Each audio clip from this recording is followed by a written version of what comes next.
أعوذ بالله من الشيطان الرجيم بسم الله الرحمن الرحيم Assalamualaikum warahmatullahi wabarakatuh. Alhamdulillahirabbil alamin. Wassalatu wassalamu ala asyrofil mursalin sayyidina wa maulana Muhammadin wa ala alihi wa sahbihi ajma'in, amma ba'du. Anak-anakku yang soleh dan solehah, alhamdulillah kita berpuji syukur kehadirat Allah Subhanahu wa taala yang masih memberikan keimanan, kenikmatan baik Islam, iman dan kesehatan. Mudah-mudahan kita menjadi orang-orang yang pandai mensyukuri atas nikmat yang diberikan oleh Allah Subhanahu wa taala. Yang kedua, salat dan salam mudah-mudahan tetap kita limpahkan kepada Nabiullah Muhammad sallallahu alaihi wasallam, suri teladan kita yang menjadi contoh kita. Mudah-mudahan kita bisa meneladani apa yang diajarkan oleh Rasulullah Muhammad sallallahu alaihi wasallam. Anak-anakku yang solih dan solihah,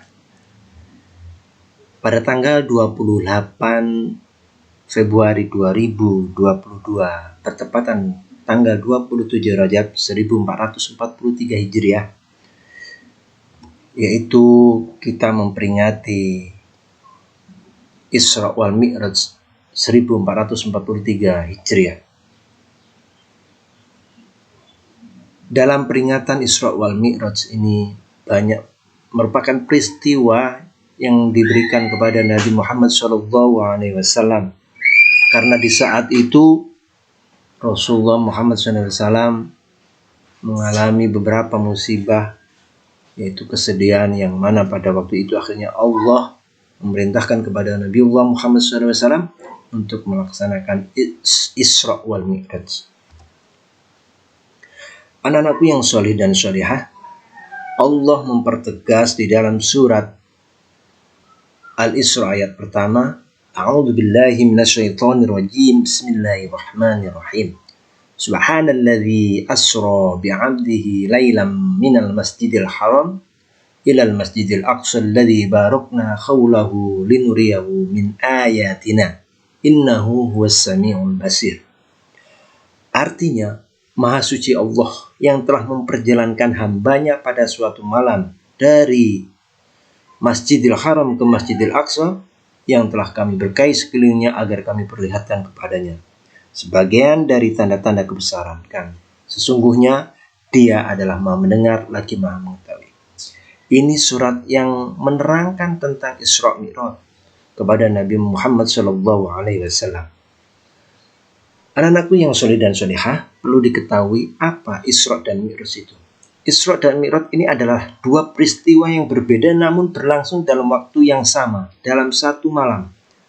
Peristiwa ini banyak hikmahnya. Hikmah Isra Mi'raj perjalanan Rasulullah ke langit yang bisa untuk menentukan beberapa waktu terbaik. Isra diceritakan sebagai kisah perjalanan Nabi Muhammad dari Masjidil Haram yang ada di kota Mekah dan Masjidil Aqsa yang ada di Yerusalem, Palestina. Jadi perjalanan itu sangat jauh ditempuhnya. Tapi Allah memperjalankan, bukan dengan jalan sendiri. Allah yang memperjalankan. Sementara Mi'raj berarti kisah perjalanan Rasulullah dari bumi naik ke langit ketujuh dan dilanjutkan ke Sidratul Muntaha. Dari kota Palestina, dari Masjidil Aqsa, Allah memperjalankan Nabi Muhammad SAW menuju Sidratul Muntaha, akhir penggapaian tempat singgasana Allah. Peristiwa ini terjadi sebagai bentuk Rasul menerima perintah Allah Subhanahu wa taala menjalankan sholat 5 waktu dalam sehari semalam, yang mana semula sholat itu diperintahkan oleh Allah kepada Nabi Muhammad SAW sebanyak 50 waktu.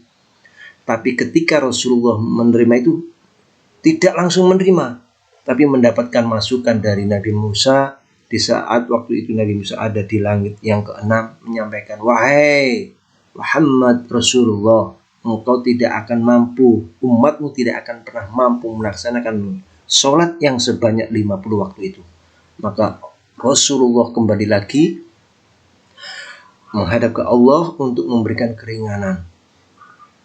Menghadap ke Allah diberikan keringanan sebanyak 5 waktu.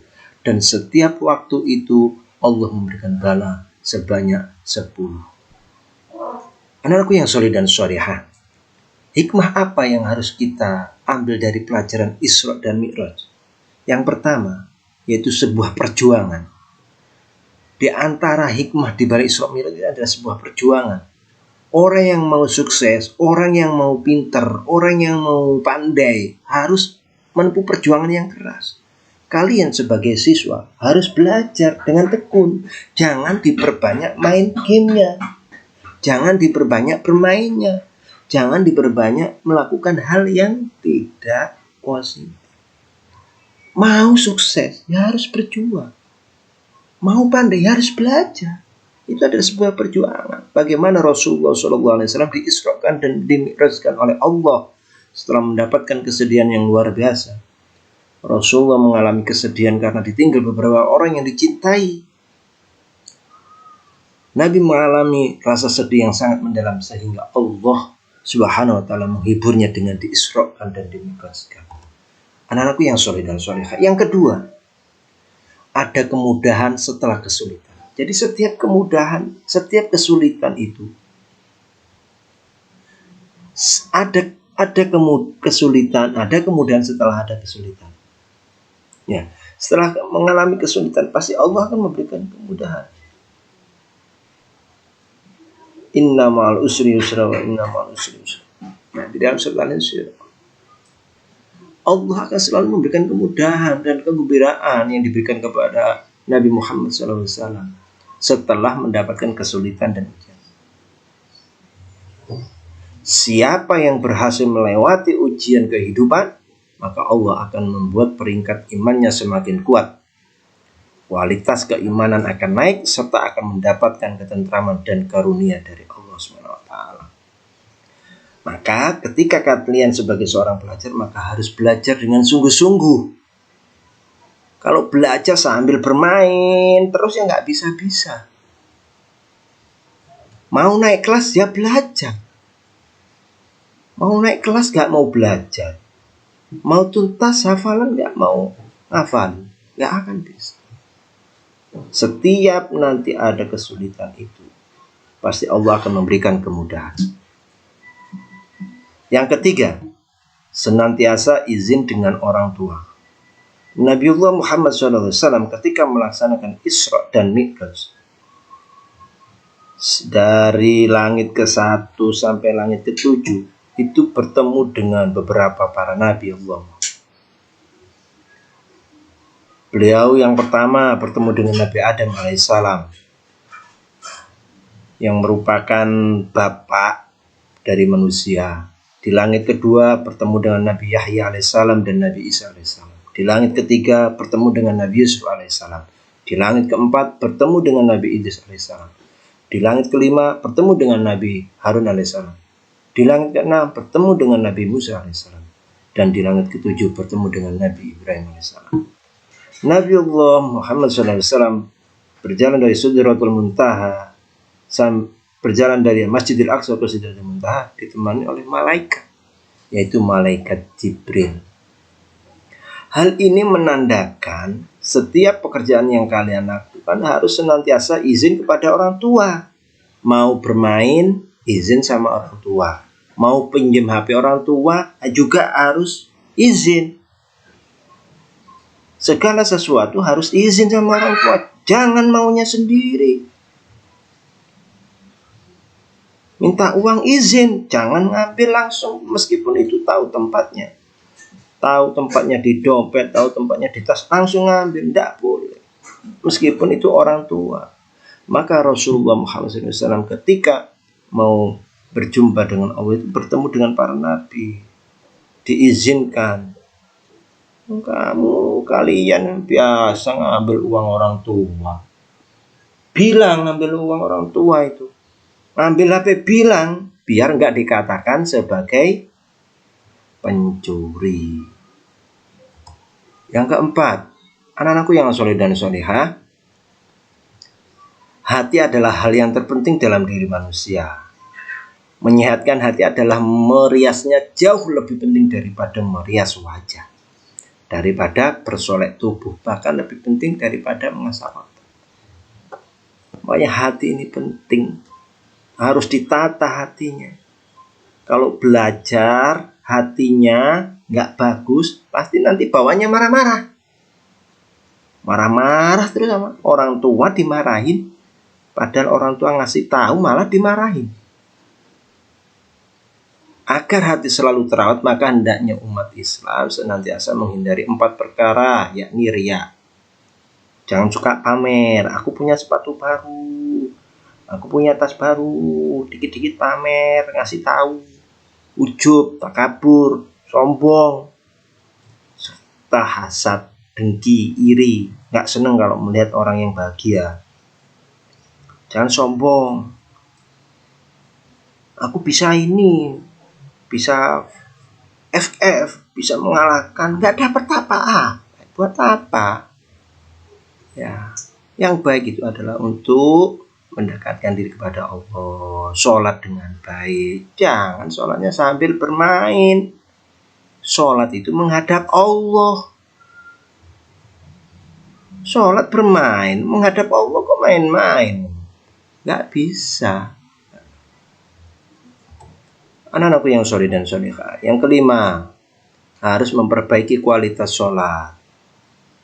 Dalam perjalanan Isra Mi'raj, Nabi Muhammad SAW itu menerima perintah sholat dari Allah, yaitu 50 kali sehari, namun setelah diberi keringan menjadi 5 waktu. Sholatnya belajar yang baik karena menghadap Allah. Belajar sholat tepat waktunya. Jangan ditunda-tunda. Jangan sambil bermain, jangan sambil bercanda, karena sholat itu menghadap Allah. Coba kalian kalau menghadap presiden sambil main-main, tembak sama ajudan. Maka yang baik ketika waktu melaksanakan sholat, karena kita menghadap Allah. Nanti kita akan bertanggungjawabkan sholat itu. Ketika sholat itu baik, maka amalan-amalan yang lainnya ikut baik. Tapi kalau sholatnya udah bolong-bolong, main-main, berarti amalan yang lainnya juga nggak baik. Yang keenam, kita harus mempercayai kekuasaan Allah. Isra dan Mi'raj ini mengajarkan bahwasanya Allah itu maha kuasa. Karena perjalanan Nabi Muhammad tersebut seolah tak masuk akal. Secara akal nggak masuk. Di jalan Allah memperjalankan Rasul dalam hanya 1 malam. Malam berangkat, pagi sudah nyampe di bumi kembali. Makanya tidak ada orang percaya, orang yang kafir. Kita sebagai umat muslim, anak muslim, harus mempercayai bahasanya Allah memperjalankan Nabi Muhammad SAW dalam waktu 1 malam untuk mendapatkan perintah sholat 5 waktu. Oleh karena itu, kalian harus bisa mengambil hikmah dalam memperingati Isra wal Mi'raj. Jalankan sholat 5 waktu itu dengan tepat waktu, tidak usah ditunda-tunda. Yang kedua, harus sholat dengan baik. Kalau bisa sholat berjamaah, itu yang akan menghantarkan kalian menuju surganya Allah Subhanahu wa Ta'ala. Mudah-mudahan bermanfaat buat kalian semuanya. Ihdinas siratal mustaqim. Assalamualaikum warahmatullahi wabarakatuh.